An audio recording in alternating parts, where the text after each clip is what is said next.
Bendiciones, Dios les bendiga a cada uno de ustedes. Estamos con Liderazgo, episodio 2. Te habla la profeta y pastora Ana Magdalena Barrios del Ministerio Espíritu Santo, Casa de Profetas.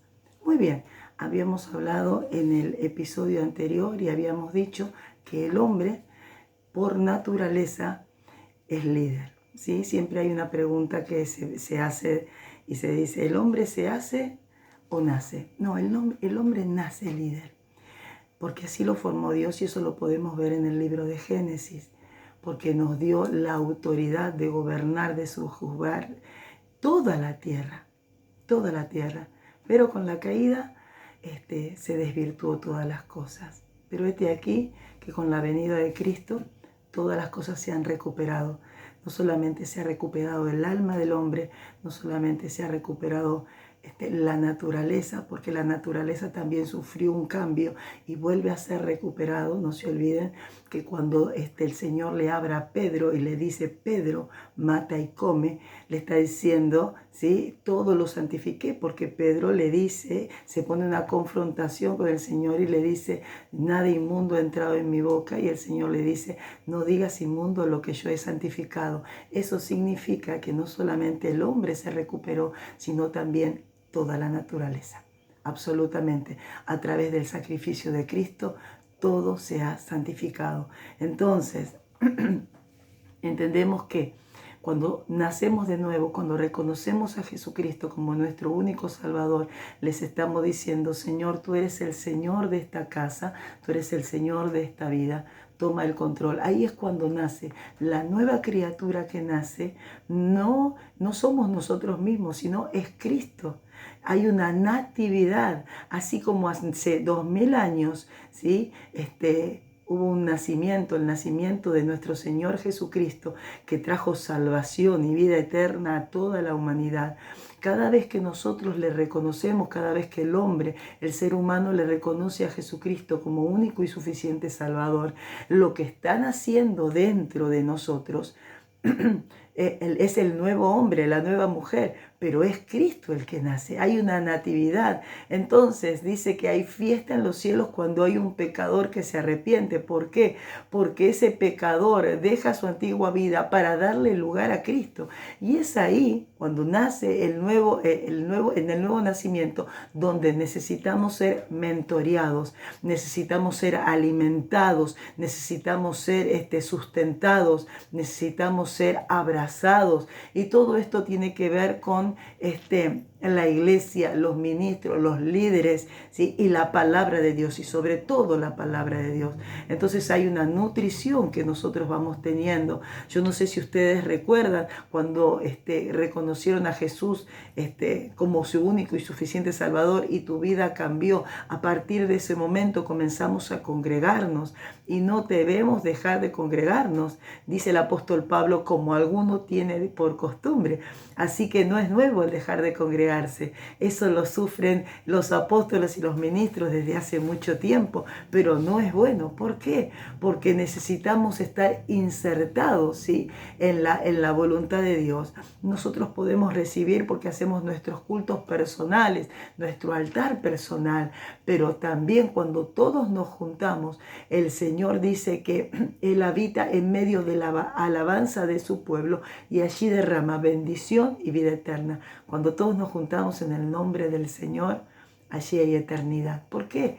Porque la nueva criatura que está dentro nuestro es eterno. Nosotros, los hijos del Señor, lo que hemos nacido de nuevo, ya portamos eternidad.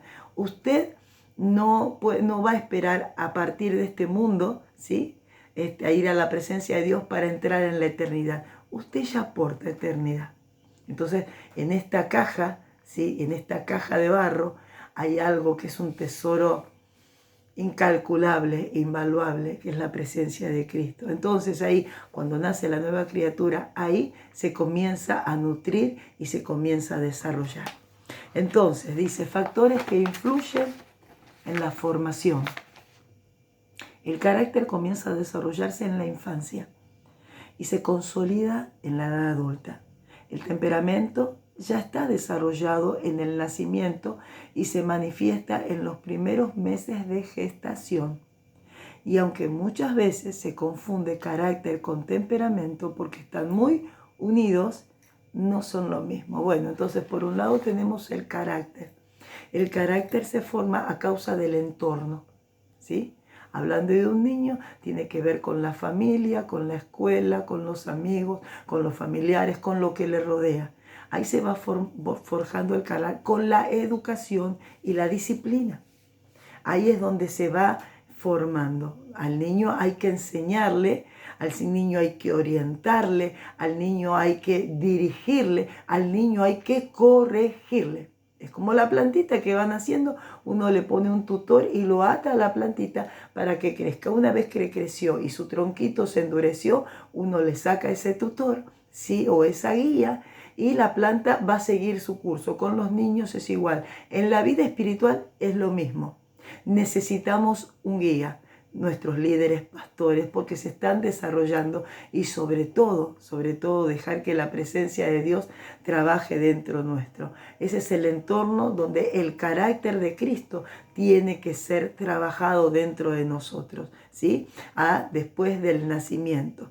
El temperamento, el carácter comprende un conjunto de rasgos que las personas adquieren a través del aprendizaje, de la disciplina, de la corrección, ¿sí? Porque al niño hay que enseñarle absolutamente todo. Hay que enseñarle a hablar, hay que enseñarle a comer, qué comer, no puede comer lo que él quiere, uno tiene que tener una disciplina, el horario de dormir, el horario de tomar el desayuno, la merienda, el horario de la escuela, el horario de levantarse, el horario de hacer diferentes tareas. Al niño hay que orientarlo y hay que enseñarle. En la vida espiritual es lo mismo. Uno no puede querer aprender todo de golpe, sino que uno va de a poco. ¿Por qué? Porque si no, eso te puede jugar en contra también. Entonces, uno necesita nutrirse y uno necesita el desarrollo y necesita la disciplina. No se olvide que cuando hablamos en la palabra del Señor nos dice que el Padre, representando a Dios, al que ama corrige.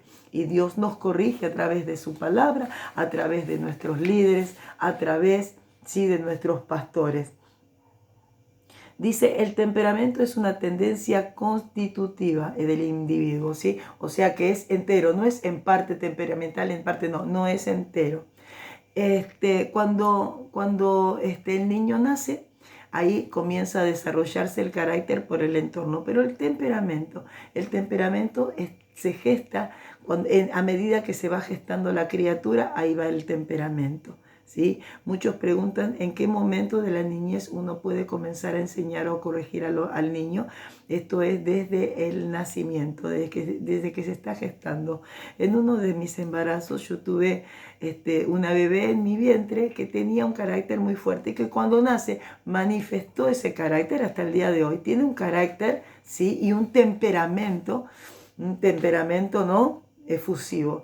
Y ese temperamento lo tenía en mi vientre. ¿Por qué? Porque cuando yo quería caminar rápido se me atravesaba y no me dejaba caminar. Me agarraba unos calambres y yo tenía que acomodar a ese bebé nuevamente. ¿Por qué? Porque al bebé le molestaba que yo camine rápido.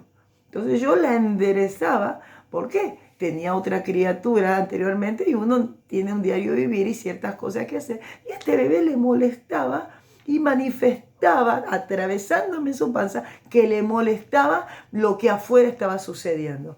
Entonces, el temperamento ya se está desarrollando. No se olviden que los bebés en la panza, a partir algunos del sexto, séptimo, octavo mes, el niño comienza a huir, ¿sí? E identifica el mundo exterior con el interior donde está, con la voz del papá, la voz de la mamá.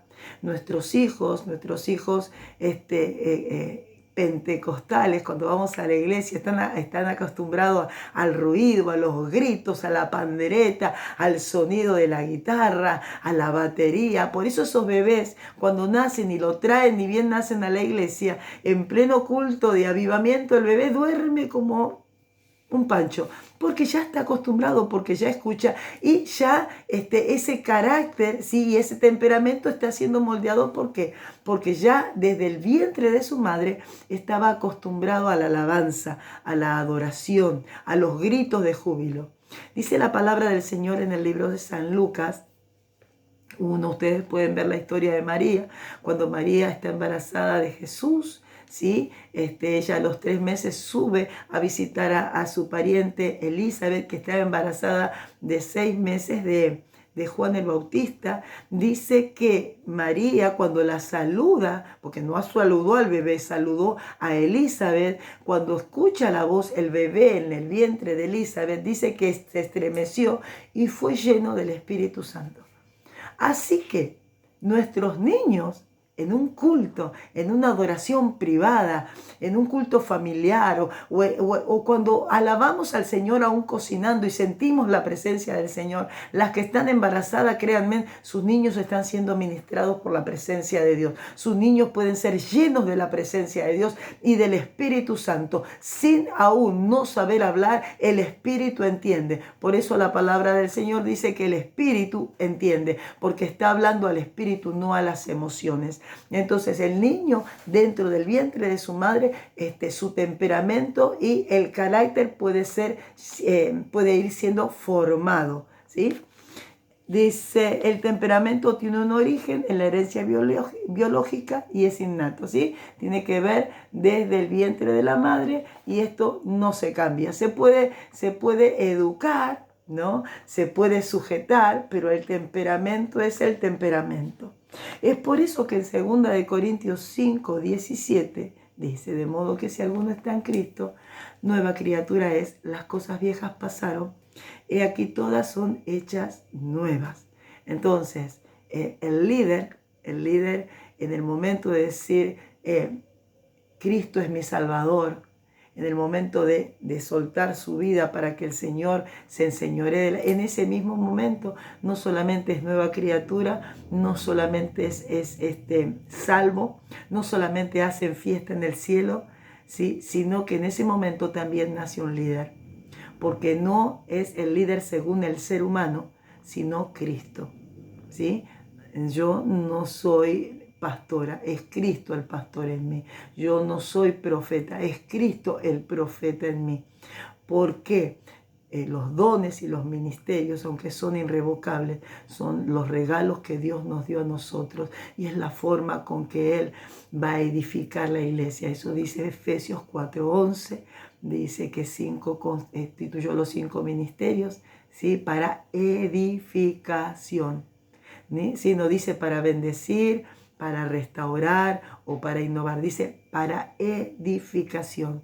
Así que nosotros, el líder que se desarrolla dentro tuyo en el momento que Cristo ocupa el lugar en tu vida, se está desarrollando un líder. Y como habíamos dicho en el episodio anterior, los padres son líderes de su hogar porque les enseñan a sus hijos, les enseñan las buenas costumbres, los corrigen, los disciplinan, les enseñan deberes, obligaciones.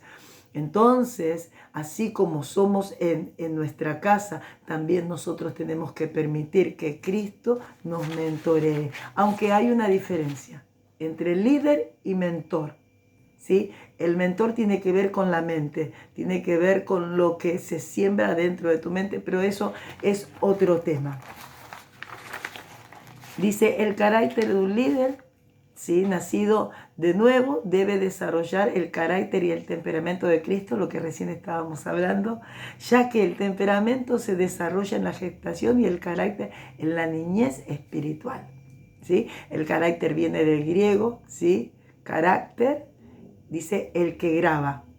Grabar de sellar, grabar de pulir, ¿sí? Dice a través del latín, que no te lo voy a decir las palabras que dicen en latín, usted tienes ahí en la cartilla, ¿sí? Tiene que ver con caresein, grabar o marcar con una estaca, y el sufijo ter, ¿sí? Carácter, ter, ¿sí? Significa agente, o sea, el que hace marcas. Entonces, el significado que con el carácter de Cristo el líder va marcando no solo como una estaca, sino como un sello, como el sello del anillo de la mano de Dios, ¿sí? Vamos al libro de Ageo 2:9, te voy a leer, 2:23, perdón, Ageo 2:23, dice así, en aquel día, dice Jehová de los ejércitos, te tomaré, Zorobabel, hijo de Salatiel, siervo mío, dice Jehová, y te pondré como anillo de sellar, porque yo te escogí, dice Jehová de los ejércitos. Así que Dios le habla a Zorobabel. ¿Quién era Zorobabel? Bueno, cuando vamos al libro de Ageo 1:1, usted se va a dar cuenta que dice, Zorobabel, hijo de Salatiel, gobernador de Judá. Él era un líder, Zorobabel era un líder. Y Dios lo compara, le dice, yo te he puesto como anillo de sellar. Yo quiero que marques a las vidas.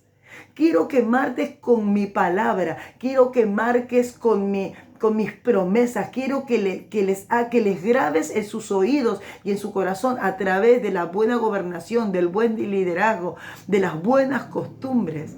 Dios lo compara a este líder como un anillo. Por eso el líder tiene que ver con sellar. O sea, él era el sello. Ahora dice como anillo. El anillo tiene que ir dentro de un dedo.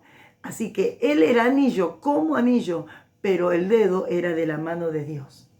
No es nuestra mano. ¿Por qué? Porque el anillo, en este caso, es un instrumento que va a usar Dios para marcar a otros, pero la mano, el dedo y la mano es de Dios. Por eso necesitamos estar en las manos de Dios para ser un buen líder, para marcar a otros, porque no es solamente hablar, sino manifestar lo que hablamos, demostrar. ¿Cuándo se demuestra eso? Bueno, cuando estamos pasando por luchas, por dificultades. Te voy a contar algo.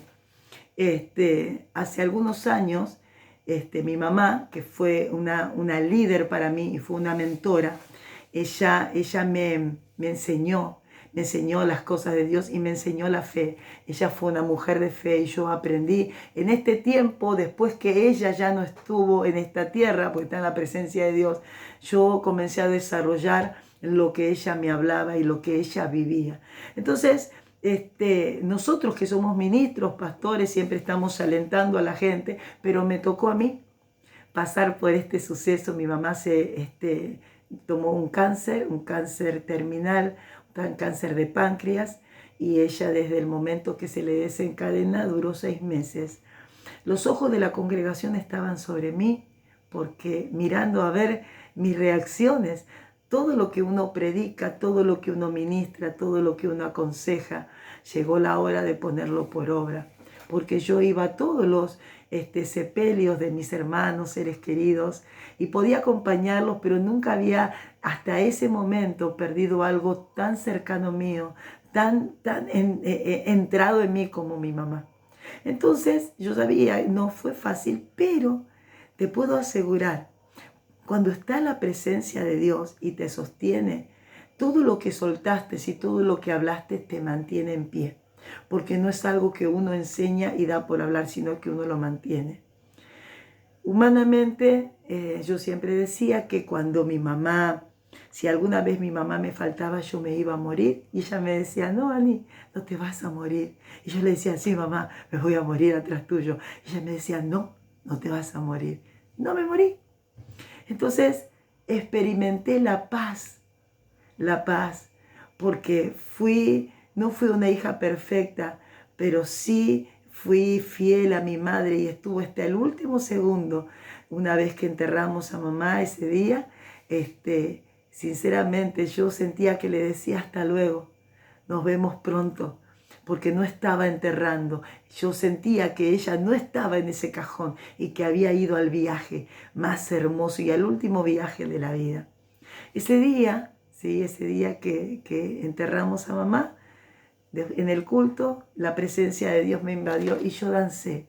Y yo dancé en la presencia del Señor, dándole gracias. Entonces, lo que te quiero decir, que la palabra que uno ministra la tiene que vivir y la tiene que demostrar. Y uno se hace cargo de lo que suelta y uno se hace cargo de lo que enseña. Entonces, para que el liderazgo de Cristo en este tiempo se establezca bien, no es el mío, es el de Él en mí. Así que déjese tomar por la mano de Dios en este desarrollo de liderazgo para marcar a otros una buena marca. Pero esa marca la hace Dios a través tuyo, pero la mano que toma esa marca es la de Dios. No te olvides, no te olvides. No sé, porque cada uno de nosotros, a Dios le encanta la diversidad. no sé el liderazgo que te tome a vos, porque quizás seas apóstol, profeta, evangelista, pastor o maestro. La mano de Dios. La mano de Dios tiene que ver con los 5 ministerios. No sé dónde Dios pondrá el anillo que es tu vida para sellar. Quizás sea en el del profeta, quizás sea en el del maestro para sellar y marcar conforme a la voluntad de Él. Así que mis queridos, en el próximo episodio vamos a ver los diferentes caracteres y para que nosotros podamos identificarnos. Y hay cosas que se pueden corregir y las vas a tener que corregir vos. Y hay cosas que vas a dejar que Dios las corrijas. Y hay cosas que a Dios no las va a tomar ni las va a tocar. Las va a dejar justo como Él las quiere. Un ejemplo, te doy un ejemplo. Moisés. Usted conoce la historia de Moisés en el libro de Éxodo y a partir de ahí usted sabe que él escribió el Pentateuco, pero Dios lo eligió para liderar y para libertar una nación, su nación. Pero nunca usted va a leer que dice que Dios le sacó la tartamudez. Nunca. No le sacó la tartamudez. Y usted dice, pero si Dios hizo tantas cosas a través de él, ¿por qué no le sacó la tartamudez? Hay cosas que Dios no las va a modificar, aunque Él, uno diría, las puede modificar. Sí, Dios las puede modificar, pero si a Dios no se le antoja modificar ciertas cosas de tu vida, como algún defecto, no lo va a modificar. ¿Por qué? Porque ahí se cumple la palabra que dice, yo me hago fuerte en tu debilidad. ¿Querés otro ejemplo? El ejemplo de Eliseo. Dice la palabra del Señor que él murió de la enfermedad que él padecía. Sin embargo, aún estando su cuerpo enfermo, él profetizaba, iba y alertaba a los reyes y le llevaba la voz de Dios. Enfermo, seguramente, no sé cuál sería su angustia física, su dolor físico, pero había tanta pasión dentro de él. Sin embargo, no se ve que en la Biblia pide él que le sane. ¿Sí? Dios podía sanarlo, pero por supuesto que sí, porque aún después de muerto, los huesos de él levantaron a un muerto. Hay cosas que no son modificables. ¿Querés otro ejemplo? Te doy el apóstol Pablo. El apóstol Pablo 3 veces le pidió a Dios que le sanara de su afección. Y Dios le dijo que no, que ese aguijón estaba puesto y que Dios se glorificaba a través de eso y que él se fortalecía, ¿sí?, en la debilidad de Pablo. Entonces, seamos sabios. No querramos corregir a otros cuando Dios hay cosas que no quiere corregir en nosotros. Necesitamos entender cuál es la voluntad de Dios primero en nosotros, primero en nuestra vida, para poder después, ¿sí?, poder corregir a otros. Así que mis queridos, vamos a orar y vamos a terminar este segundo episodio. Que el Espíritu Santo de Dios siga añadiendo gracias sobre tu vida y entendimiento. Padre amado, te pido en esta hora que tú estés bendiciendo a este equipo, a este grupo. Señor, tú seguirás hablándoles, tú seguirás, Señor, ministrándoles, Padre. La palabra fue soltada porque el sembrador salió a sembrar. Y que la semilla caiga en buena tierra, Padre amado, que sea productiva al 30, al 60 y al 100 por uno. En el nombre de Jesús. Amén. Sean bendecidos.